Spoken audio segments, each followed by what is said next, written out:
Dans cette vidéo, nous allons voir comment les translations peuvent être utilisées pour créer des frises et des pavages. Commençons par nous demander ce qu'est une frise. Par définition, une frise est constituée d'un seul motif que l'on reproduit dans une seule direction par une seule translation. Regardons sur un exemple géométrique et en particulier cet exemple-là.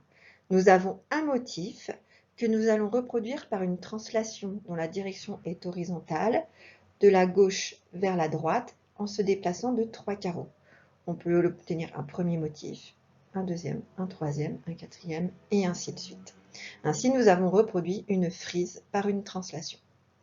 Nous avons aussi des exemples de la vie quotidienne, comme cette frise murale ou cette frise artistique, ou encore la couronne des rois, les drapeaux, ou ces lambrequins, mot créole qui désigne la dentelle, qui orne les toits ou le haut des fenêtres dans les maisons des îles.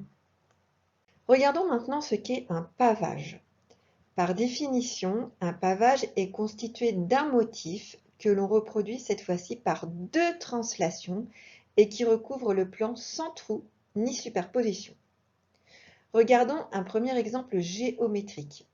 Cet exemple est reproduit à partir d'un seul motif que l'on a translaté par une première translation représentée par la flèche rouge plusieurs fois, puis par une deuxième translation représentée par la flèche verte.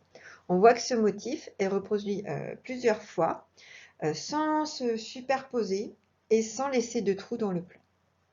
Nous avons aussi des exemples du quotidien comme les carrelages ou encore cette mosaïque arabe. Voilà.